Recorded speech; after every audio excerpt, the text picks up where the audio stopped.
friends, welcome to Lakshmi Max. 19 December 2025 RRB Group D கேட்ட GK and Science question discuss பண்ண போறோம். அடுத்தடுத்த shift போறவங்க உங்களுக்கு முந்தின ஷிஃப்ட் வரைக்கும் என்னென்ன கொஸ்டின்ஸ் கேட்டிருக்காங்களோ அந்த கொஸ்டின்ஸ் அதுக்கு ரிலேட்டடான டாபிக்ஸ் லாஸ்ட் 6 மந்த்ஸோட கரண்ட் அஃபேர் படிச்சுட்டு போங்க. இப்பதான் மேம் நான் ரயில்வே படிச்சிட்டு இருக்கேன், எஸ்எஸ்சி படிச்சிட்டு இருக்கேன், எனக்கு ஒரு பெஸ்டான ஆன்லைன் கிளாஸ் வேணுங்கிற ஸ்டூடெண்ட் நம்ம லக்ஷ்மி மேக்ஸ் ஆப்ல இருக்கக்கூடிய ஆல் இன் ஒன் கோர்ஸ்ல ஜாயின் பண்ணிக்கோங்க. இந்த ஒரு கோர்ஸ்ல உங்களுக்கு 50க்கும் மேற்பட்ட சென்ட்ரல் கவர்மெண்ட் எக்ஸாம்ஸ் எல்லாமே ஃபர்ஸ்ட் அட்டெம்ப்ட்ல கிளியர் பண்ற மாதிரி பெஸ்டான கிளாஸஸ் கொடுத்துருப்போம். தமிழ் அண்ட் இங்கிலீஷ்ல உங்களுக்கு கிளாஸஸ் இருக்கும். இப்ப ரீசெண்டா RRB NTPC 2025 graduate and under கிராஜுவேட்டுக்கான செலக்ஷன் பேட்ச், எஸ்எஸ்சி ஜிடிக்கான செலக்ஷன் பேட்ச் வந்து ஸ்டார்ட் பண்ணிருக்கோம். இந்த கோர்ஸோட ஃபீஸ் வந்து 1999. உங்களுக்கு லைஃப் டைம் வேலிடிட்டி இருக்கும். 1 இயர் வேலிடிட்டியில ஜாயின் பண்ற ஸ்டூடெண்ட் 1499 பே பண்ணி நீங்க ஜாயின் பண்ணிக்கலாம். எனக்கு குரூப் டிக்கு டெஸ்ட் பேட்ச் வேணும், என்டிபிசிக்கு டெஸ்ட் பேட்ச் வேணும், எஸ்எஸ்சி ஜிடிக்கு டெஸ்ட் பேட்ச் வேணுங்கிற ஸ்டூடெண்ட் டெஸ்ட் பேட்ச்ல ஜாயின் பண்ணிக்கலாம். டெஸ்ட் பேட்சோட ஃபீஸ் வந்து 499.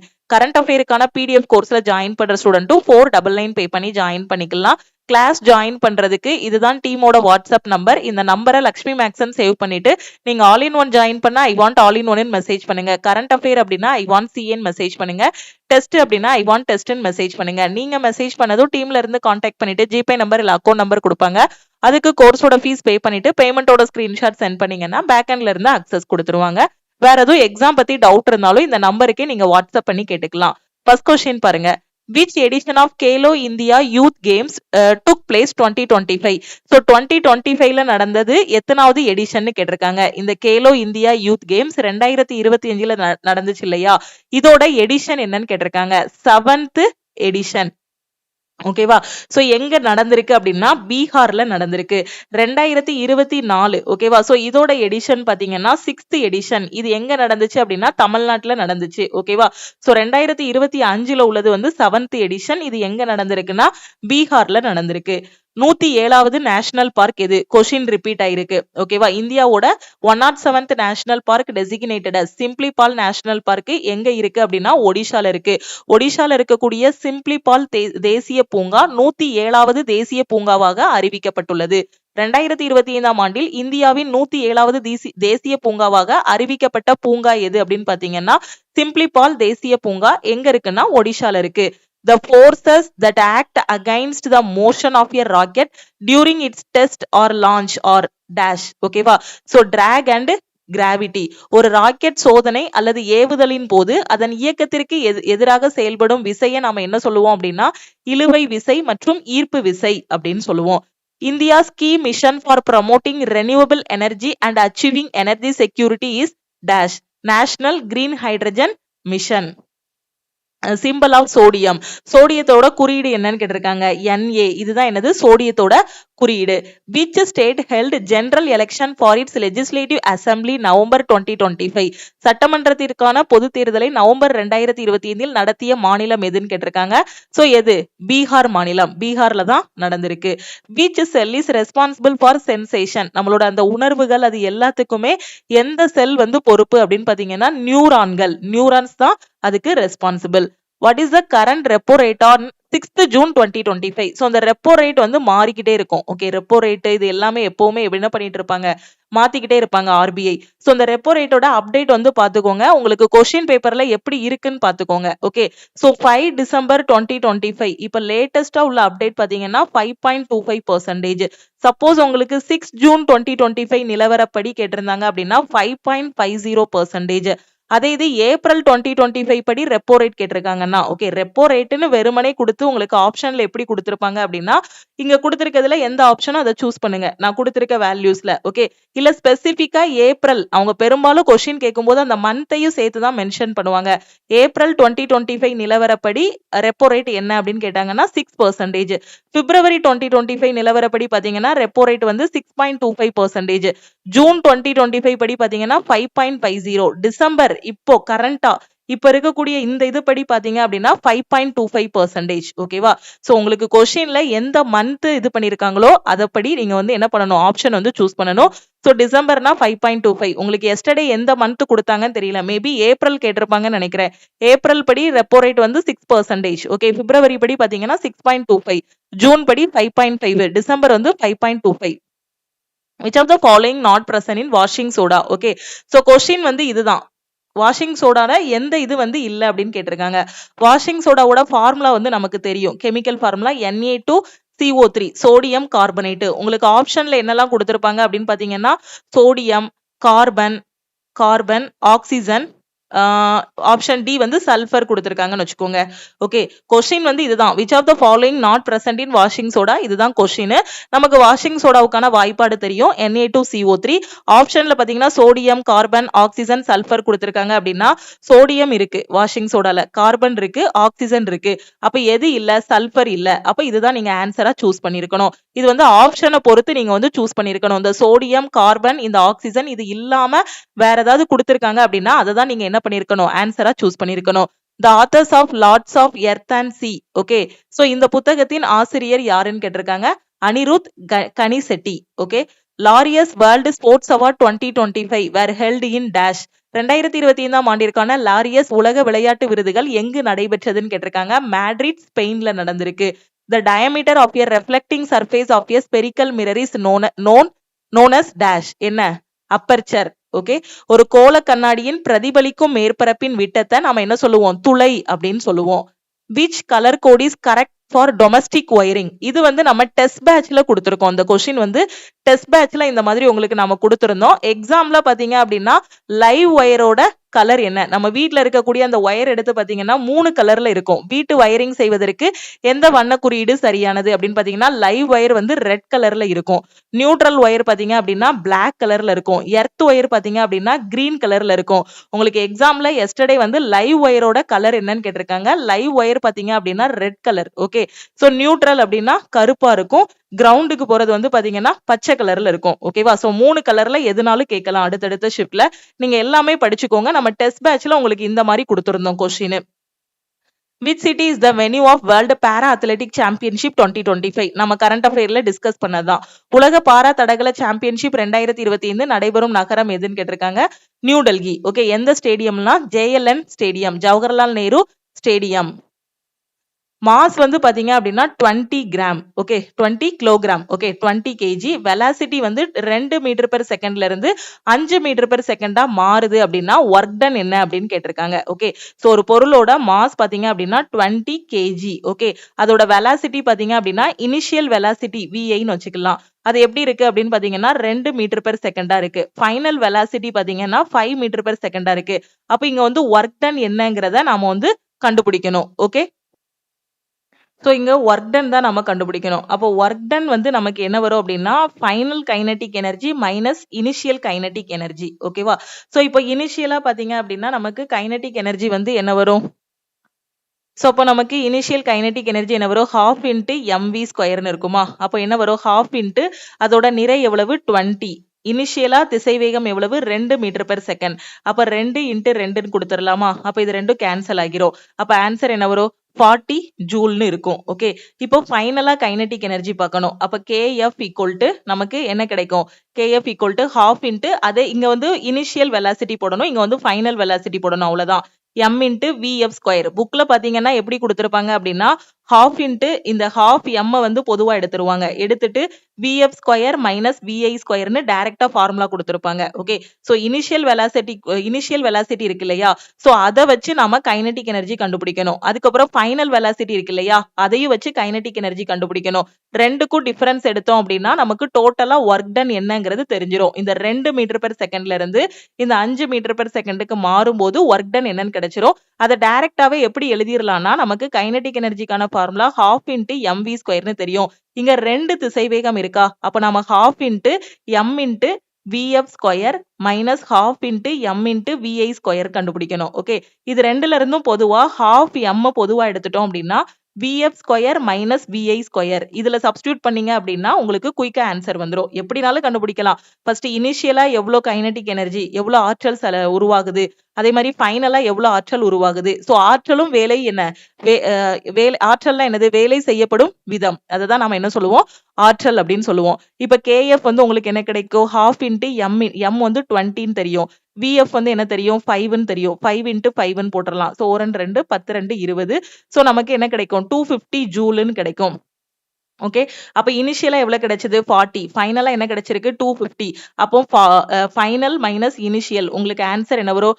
210 ஜூல். அப்ப எவ்வளவு வேலை வந்து அங்க செய்யப்பட்டிருக்கு? 210 ஜூல். ஓகே. சோ இனிஷியல் கண்டுபிடிச்சிட்டு ஃபைனல் கண்டுபிடிச்சிட்டு ரெண்டுக்கும் டிஃபரன்ஸ் எடுக்கலாம். அப்படி இல்லனா நான் இங்க சொன்ன மாதிரி டைரக்டா half into m into vf square minus vi ஸ்கொயர்ல போட்டுறலாம். இதுல போட்டீங்கன்னா சிம்பிளா ஒரே ஸ்டெப்ல ஆன்சர் வந்துரும். half into m ஓட வேல்யூ எவ்வளவு? 20 kg. 20 into vf square. vf ஸ்கொயர்னா என்னது? 5 ஸ்கொயர் மைனஸ் vi ஸ்கொயர்னா எத்தனை? 2 ஸ்கொயர். ஓகே. ஆன்சர் என்ன வரும்? half into 20 into 5 ஸ்கொயர் எத்தனை? 25. 2 ஸ்கொயர் எத்தனை வரும் உங்களுக்கு? 2 ஸ்கொயர் எத்தனை? 4. 25 மைனஸ் 4 உங்களுக்கு ஆன்சர் என்ன வரும்? 21 கிடைக்கும். கேன்சல் பண்ணும்போது 10. சோ ஆன்சர் என்ன கிடைக்கும்? 21 into 10 210 ஜூல். எப்படினாலும் கண்டுபிடிக்கலாம். கான்செப்ட் என்ன அப்படின்னா ஒரு வெலாசிட்டில இருந்து இன்னொரு வெலாசிட்டிக்கு மாறுது. அப்ப அங்க ஒர்க் டன் என்ன அப்படின்னு பாத்தீங்கன்னா final kinetic energy minus initial kinetic energy. அதை டைரக்டா half into m into vf square minus vi ஸ்கொயர்னு போட்டுடலாம். ஓகே, கிளியரா? அடுத்த கொஸ்டின் பாருங்க. சோ இந்த கொஸ்டினும் ரிப்பீட் ஆயிருக்கு. ஓகே. சோ என்ன அப்படின்னா கத்தாரோட diamond league dash breaks pole vault world record for the 12th time at Stockholm Diamond League. சரி, Stockholm Diamond Leagueல pole vaultனா என்னன்னா அந்த கம்பு வச்சுட்டு ஒரு உயரம் தாண்டுவாங்க. நீங்க பார்த்திருப்பீங்க. ஒரு கம்பை ஊனிட்டு ரொம்ப தூரம் உயரம் தாண்டுவாங்க இல்லையா? சோ அதுல வேர்ல்ட் ரெக்கார்ட் இது பண்ணவர் யாருன்னு கேட்டிருக்காங்க. யாரு அப்படின்னு பாத்தீங்கன்னா மோண்டோ டுப்ளாண்டிஸ். ஓகே. ஸ்டாக்ஹோம் டைமண்ட் லீக்கில் 12வது முறையாக போல் வால்ட் உலக சாதனை. போல் வால்ட்னா ஒண்ணு இல்ல, ஒரு கம்பை வச்சுட்டு ஒரு உயரம் தாண்டுவாங்க. நீங்க பார்த்திருப்பீங்க அந்த கேம். சோ அப்போ அதுல அதிகமான உயரத்தை தாண்டி அந்த சாதனையை இது பண்ணவர் யாரு? சாதனை புரிந்தவர் யாரு அப்படின்னு பாத்தீங்கன்னா மோண்டோ டுப்ளாண்டிஸ். ஓகே. எவ்வளவு தூரம் இது பண்ணிருக்காரு அப்படின்னா 6.28 மீட்டர். ஓகே. அடுத்த கொஸ்டின் பாருங்க. இது எப்படி கேட்டிருந்தாங்க அப்படின்னா குளோரோஃபில வந்து குளோரோபிளாஸ்ட் கூட ரிலேட் பண்ணலாம். அப்ப ஸ்டார்ச்சை வந்து எது கூட ரிலேட் பண்ணுவீங்க? இதுதான் கொஸ்டின். ஓகே. ஸ்டார்ச்சை வந்து அமிலோபிளாஸ்ட் கூட நாம வந்து என்ன பண்ணலாம்? ரிலேட் பண்ணலாம். ஓகேவா? சோ குளோரோஃபில் அப்படிங்கிறது பாத்தீங்க அப்படின்னா குளோரோபிளாஸ்டோடு தொடர்புடையது. அப்போ ஸ்டார்ச் வந்து எதோடு தொடர்புடையது அப்படின்னா அமிலோபிளாஸ்டோட தொடர்புடையது. குளோரோஃபில்ங்கிறது என்னது? ஒளிச்சேர்க்கை. ஓகே. ஒளிச்சேர்க்கை பண்றது அந்த குளோரோஃபில் மூலமா தான் ஒளிச்சேர்க்கை வந்து நடக்கும். ஓகே. அதுல இருக்கக்கூடிய அந்த குளோரோஃபில்ல உள்ள நிறமி தான் என்ன அப்படின்னு பாத்தீங்கன்னா குளோரோபிளாஸ்ட். ஓகே. சோ அந்த குளோரோபிளாஸ்ட் தான் என்ன பண்ணும்? அந்த இலைகளுக்கு அந்த பச்சை நிறத்தை கொடுக்கும். ஓகே. அதே மாதிரி ஸ்டார்ச்ங்கிறது என்னது? ஒளிச்சேர்க்கை முடிஞ்ச பிறகு சேமிக்கக்கூடிய அந்த உணவு பொருள். அதுதான் என்னது? ஸ்டார்ச். ஓகேவா? அந்த ஸ்டார்ச்சுக்குள்ள இருக்கக்கூடிய அந்த உணவு அந்த மூலக்கூறை தான் நாம என்ன சொல்லுவோம்னா அமிலோபிளாஸ்ட்னு சொல்லுவோம். அப்ப குளோரோஃபில்ங்கிறது பாத்தீங்கன்னா குளோரோபிளாஸ்டோட ரிலேட் ஆனது. ஸ்டார்ச்ங்கிறது அமிலோபிளாஸ்டோட ரிலேட் பண்ணலாம். Primary purpose of anodising.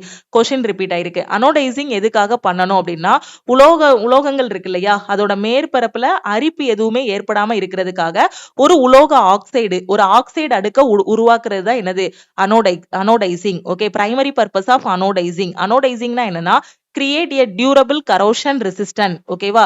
So அதுல வந்து கரோஷன் ரெசிஸ்டன்ட்னா அரிப்பு ஏற்படாமல் தடுக்கிறதுக்கு ஒரு ஹார்ட் ஆக்சைடு லேயரை, ஒரு ஆக்சிஜன் லேயரை, ஒரு ஆக்சைடு அடுக்க வந்து உருவாக்குறதுக்கு தான் நாம வந்து என்ன பண்றோம்? அனோடைசிங் வந்து பண்றோம். மெட்டல் சர்ஃபேஸ்ல கரோஷன் ரெசிஸ்ட் பண்றதுக்கு ஒரு ஹார்ட் ஆக்சைடு லேயரை வந்து உருவாக்குறதுக்கு. அனோடைசிங்கோட முக்கியமான நோக்கம் என்ன அப்படின்னா உலோக பரப்புகளில் நீடித்த அரிப்பை தடுப்பதற்கு கடினமான ஒரு ஆக்சைடு அடுக்கை உருவாக்குவதுதான் அனோடைசிங்கோட முக்கியமான வேலை. ஓகே. அடுத்து பாருங்க. Pollen tube is the crucial structure growing from the pollen grain on the stigma down through the style to deliver the two male gametes to the oval for double fertilization in flowering plants. என்ன அப்படின்னா மகரந்த குழாய் இருக்கு இல்லையா, இதுதான் yesterday ஆப்ஷன்ல இருந்துச்சு. இதோட வேலை என்னன்னா பூக்கும் தாவரங்களில் இரட்டை கருத்தரித்தல் செய்வதற்காக 2 ஆண் கேமேட்டுகளை கருமுட்டைக்கு வழங்குறதுக்காக இந்த என்னது செயல்படுது? இந்த மகரந்த குழாய் வந்து செயல்படுது. ஓகேவா? சோ அந்த பூக்கள்ல இனப்பெருக்கம் நடக்கும் இல்லையா, சோ பூக்கள்ல அந்த கருத்தரித்தல் நடக்கும் இல்லையா, அதுல ஆண் கேமேட்டுகள் வந்து எதுல இருக்கும்? மகரந்த குழாயில வந்து இருக்கும். பெண்ணோட இது வந்து எதுல இருக்கும்? சூலகம்ல இருக்கும். ஓகே. சோ அந்த ஆண் கேமேட்டுகள் வந்து எது மூலமா அந்த சூலகத்துக்கு, அந்த பூல இருக்கக்கூடிய பெண் உறுப்புக்கு வழங்கப்படுது அப்படின்னு பாத்தீங்கன்னா மகரந்த குழாய் வழியாக. ஓகே. அதுதான் போலன் டியூப்னு சொல்லுவோம். Resistance R. ஓகே. ஒரு ரெசிஸ்டன்ஸ் இருக்கு. அதை வந்து பாத்தீங்கன்னா ஒரு மின் தடை இருக்கு. அதை வந்து 7 ஈக்குவல் பார்ட்டா நம்ம வந்து என்ன பண்றோம் அப்படின்னா பேரலா கனெக்ட் பண்றோம். ஓகேவா? அப்ப ரிசல்டன்ட் வந்து உங்களுக்கு என்ன வரும் அப்படின்னு பாத்தீங்கன்னா ரிசல்டன்ட் வந்து R1 கிடைக்கும். பேரலா அதை கனெக்ட் பண்ணும்போது R1 கிடைக்கும். அப்போ what is the value of R/R1? இனிஷியலா ஒரு ரெசிஸ்டன்ஸ் வந்து நல்ல பெரிய ரெசிஸ்டன்ட், பெரிய மின்தடையா இருக்கு. ஓகே. பெரிய மின்தடை ஆறுன்னு இருக்கு. இத 7 ஈக்குவல் பார்ட்டா இது பண்ணிட்டு நம்ம என்ன பண்றோம், பேரலல்ல கனெக்ட் பண்றோம். அப்ப R/R1ஓட வேல்யூ என்ன வரும்? இதுதான் கொஸ்டின்ல கேட்டிருக்காங்க. ஓகே. சோ இப்போ இருக்கக்கூடிய அந்த பெரிய மின்தடை இருக்கு இல்லையா, அதோட ரெசிஸ்டன்ஸ் எவ்வளவு? 6. இப்போ 7 ஈக்குவல் பார்ட்டா நாம வந்து கட் பண்றோம். அப்படி கட் பண்றோம் அப்படின்னா இதுல வந்து என்னவா இருக்கும்? 1/7 இருக்கும். அப்படிதானே? இதுல வந்து நமக்கு என்னவா இருக்கும்? 1/7 இருக்கும். அப்போ இந்த பெரிய ரெசிஸ்டன்ஸ் பாத்தீங்க அப்படின்னா 6ன்னு இருக்கு. இப்ப அத 7 பார்ட்டா கட் பண்றோம்னா ஒரு பார்ட்டோட வேல்யூ வந்து உங்களுக்கு என்ன இருக்கும்? இதுல 1/7 இருக்கும். அப்படிதானே? இத 7 பங்கு வைக்கிறோம். 6ன்னு இருக்கிறத 7 பங்கு வைக்கிறோம். அப்போ ஒரு ரெசிஸ்டன்ஸோட வேல்யூ என்ன இருக்கும்? 1/7 இன்டு 6ன்னு இருக்கும். அப்போ ஒரு ரெசிஸ்டன்ஸ் வந்து உங்களுக்கு என்ன இருக்கும்? R/7ன்னு கிடைக்கும். ஒரு ரெசிஸ்டன்ஸோட வேல்யூ வந்து R/7. ஓகே. இவ்ளோ பெரிய ரெசிஸ்டன்ஸ் இருக்கு. பெரிய ரெசிஸ்டன்ஸ் ஓகேவா? பெரிய மின்தடை இருக்கு. அதோட வேல்யூ வந்து 6. இத 7 பார்ட்டா கட் பண்றோம் அப்படின்னா நமக்கு என்ன கிடைக்கும்? ஒரு பார்ட்டோட வேல்யூ R/7ன்னு கிடைக்கும். இதுல 1/7 பார்ட்ன்னு கிடைக்கும். அப்ப இது எல்லாத்தையும் நீங்க எதுல கனெக்ட் பண்றீங்க? இது எல்லாத்தையும் எதுல கனெக்ட் பண்றீங்க? பேரலலா கனெக்ட் பண்றீங்க. இப்ப R1, R2, R3 அப்படி இருக்குன்னா இத சீரிஸ்ல கனெக்ட் பண்ணா எப்படி மொத்த தொகுபயன் மின்தடை கண்டுபிடிக்கணும்? R1 + R2 + R3ன்னு போடுவோம். இத வந்து பக்க இணைப்புனா பேரலலா கனெக்ட் பண்றோம்னா 1/R1 + 1/R2 1/R2 + 1/R3ன்னு கண்டுபிடிப்போம். எல்லாமே உங்களுக்கு ஆல் இன் ஒன் கோர்ஸ்ல நான் டீச் பண்ணியிருக்கேன். அப்ப இங்க வந்து ஒரு மின்தடையோட வேல்யூ வந்து எத்தனை இருக்கு? R/7 இருக்கு. அப்போ 7 மின்தடைகள். அப்போ 7 சின்ன சின்ன மின்தடையா மாத்திருக்கோம். அப்போ R/7 7 இது இருக்கும். அப்ப இது எல்லாத்தையும் சீரிஸா கனெக்ட் பண்றோமா? பக்க இணைப்புல கனெக்ட் பண்றோமா? பக்க இணைப்புல கனெக்ட் பண்றோம். பக்க இணைப்புனா பேரலலா கனெக்ட் பண்றோம். அப்போ 1/R/7 கிடைக்கும். 1/R/7 கிடைக்கும். ஓகேவா? சோ அப்போ நமக்கு இதோட தொகுபயன் மின்தடை கண்டுபிடிக்கணும். அப்ப இதோட தொகுபயன் மின்தடை வந்து நம்ம என்ன வச்சுக்கணும்? R1ன்னு வச்சுக்கிட சொல்லிட்டாங்க. ஓகே.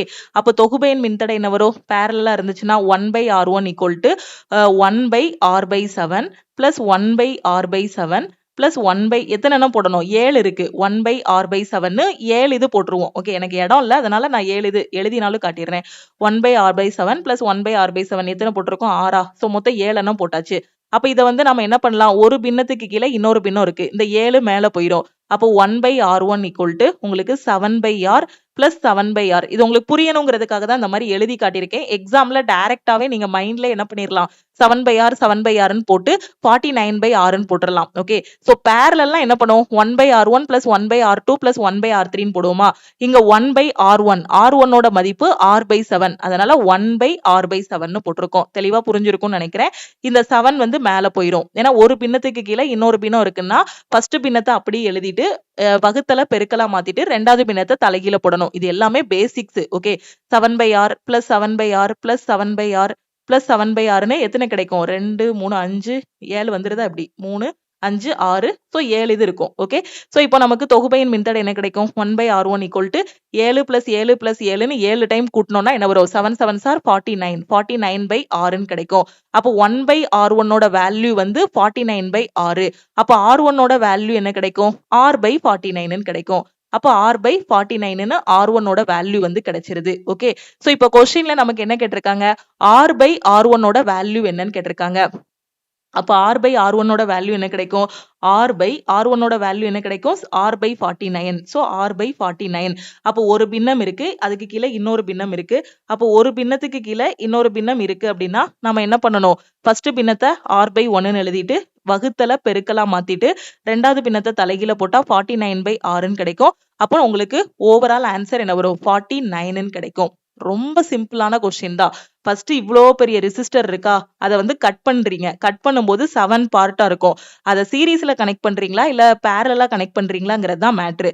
அத கொஸ்டினை நீங்க கரெக்ட்டா ரீட் பண்ணணும். அது பேரலல்னு கொடுத்திருக்காங்களா? பக்க இணைப்புன்னு கொடுத்திருக்காங்களா? தொடர் இணைப்புன்னு கொடுத்திருக்காங்களான்னு. ஏன்னா பக்க இணைப்புங்கிறது உங்கும்போது வேல்யூ வேற மாதிரி வந்துரும். தொடர் இணைப்புங்கும்போது வேல்யூ வேற மாதிரி வரும். ஓகே. அப்போ நமக்கு ஃபைனல் ஆன்சர் கிடைச்சிருச்சா? 49ன்னு. ஓகே. அடுத்த கொஸ்டின் பாருங்க. Dash has been repeatedly declared India's cleanest city. எது? மத்திய பிரதேஷ். ஓகே. இண்டோர். மத்திய பிரதேசத்துல இருக்கக்கூடிய இண்டோர் தான் cleanest city அப்படின்னு டிக்ளேர் பண்ணிருக்காங்க.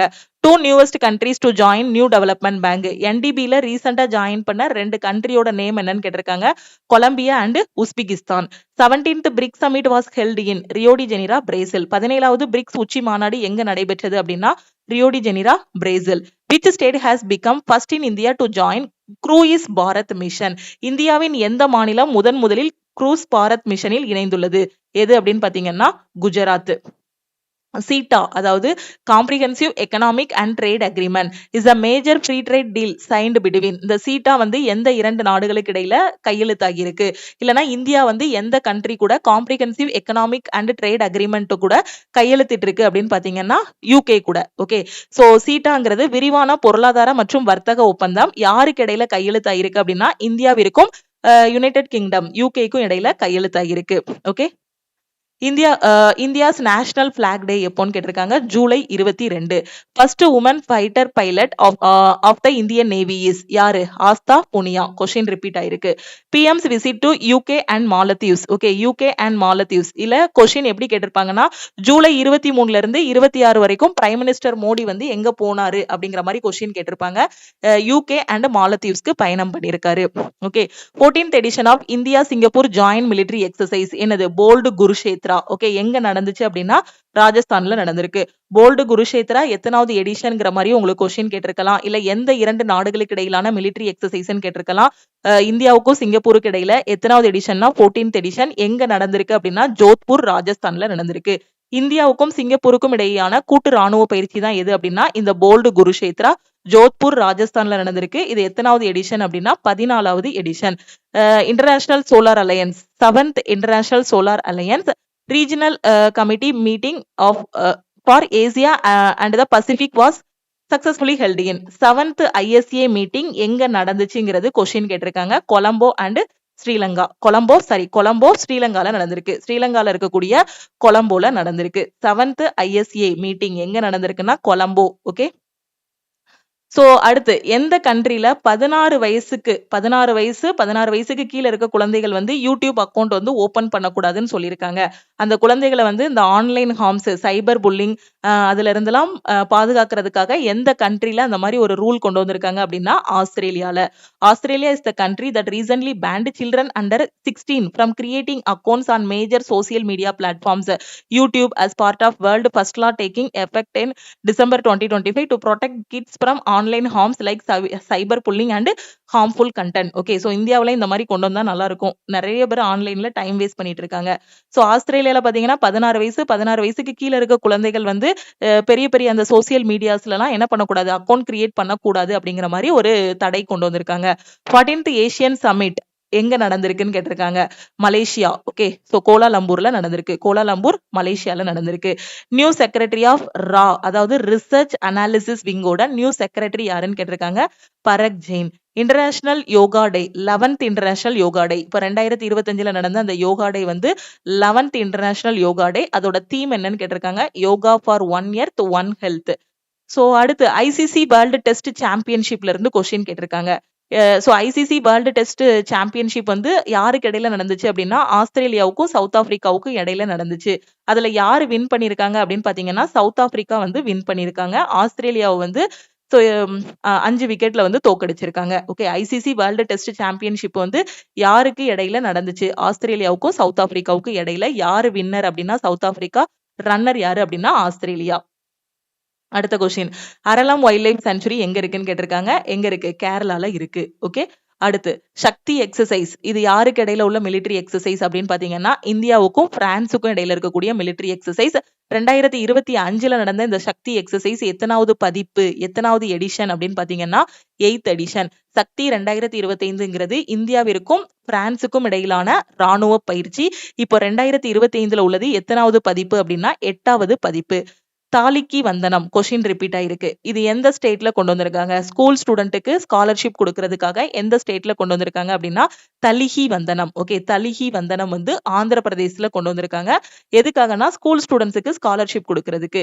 இந்தியாஸ் ரேங்க் இன் climate change performance index. Okay, November 2025 படி இப்ப latest report. Okay, CCPI 2026 report. Okay, இதுக்கு முன்னாடி 10 இருந்துச்சுன்னு நினைக்கிறேன்.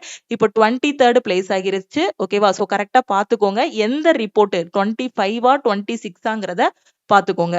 What is operation Sindhu? Okay, operation Sindhu அப்படின்னா என்னன்னா ஈரான் இஸ்ரேல் வார்ல இந்தியாவுல இந்தியர்கள் எல்லாரையுமே ஈரான்ல இருந்து எவாக்குவேட் பண்றது. அதாவது ஈரான் இஸ்ரேல் வார் ஓகே நடக்குது இல்லையா? அது operation Sindhu is an evacuation operation launched by India to evacuate Indian nationals from Iran following the escalation of the Iran Israel war. Okay, so அந்த போர்ல அங்க இருக்கக்கூடிய நம்ம இந்தியர்களை வந்து பாதுகாக்கிறதுக்காக கொண்டு வரப்பட்டது தான் ஆபரேஷன் சிந்து. அங்க இருந்து அவங்கள என்ன பண்றது, எஸ்கலேட் பண்ணி வேற இடத்துக்கு கொண்டு போறதுக்கு. ஓகே, இதுதான் பாத்தீங்கன்னா 19 டிசம்பர் எஸ்டர்டே நடந்த ஆர்ஆர்பி குரூப் டில கேட்ட ஜிகே அண்ட் சயின்ஸ் கொஸ்டின்ஸ். அதே மாதிரி நாம இப்போ வந்து முக்கியமான கரண்ட் அஃபேர் கொஸ்டினும் டிஸ்கஸ் பண்ணிட்டு இருக்கோம். இப்போ வரக்கூடிய குரூப் டிக்கா இருக்கட்டும், நடந்துட்டு இருக்கக்கூடிய குரூப் டிக்கா இருக்கட்டும், வரக்கூடிய என்டிபிசிக்கும் அந்த கரண்ட் அஃபேர் கிளாஸஸ் வந்து யூஸ்ஃபுல்லா இருக்கும். எஸ்டர்டே நவம்பர் மந்த்ல இருக்கக்கூடிய டாப் கரண்ட் அஃபேர் வந்து டிஸ்கஸ் பண்ணியிருந்தோம். அந்த வீடியோ பார்க்கல அப்படின்னா அதையும் பாத்துருங்க. டெய்லி நம்ம சேனல்ல வரக்கூடிய வீடியோஸை கரெக்டா ஃபாலோ பண்ணிட்டு வாங்க. எக்ஸாம் பத்தி என்ன டவுட் இருந்தாலும் நம்ம டீமுக்கு எப்பனாலும் கான்டாக்ட் பண்ணி கேட்டுக்கோங்க. அதே மாதிரி இப்பதான் நான் ரயில்வே எக்ஸாம் படிக்கிறேன், எஸ்எஸ்சி எக்ஸாம் படிக்கிறேன், எனக்கு ஒரு பெஸ்டான ஆன்லைன் கிளாஸ் வேணுங்கிற ஸ்டூடெண்ட் ஆல் இன் ஒன் கோர்ஸ்ல ஜாயின் பண்ணிக்கோங்க. 18 வயசுல கவர்மெண்ட் எக்ஸாம் ப்ரிப்பரேஷனை ஸ்டார்ட் பண்ணுங்க. காலேஜ் படிக்கிறீங்களா, இப்பவே படிக்க ஆரம்பிச்சிட்டீங்க அப்படின்னா காலேஜ் முடிக்கிறதுக்குள்ள ஏதாவது ஒரு வேலைக்குள்ள போயிடலாம். Maths, reasoning, science, general awareness இவ்வளவுதான் சிலபஸ். இந்த 4 சப்ஜெக்ட தான் நல்லா படிக்க போறீங்க.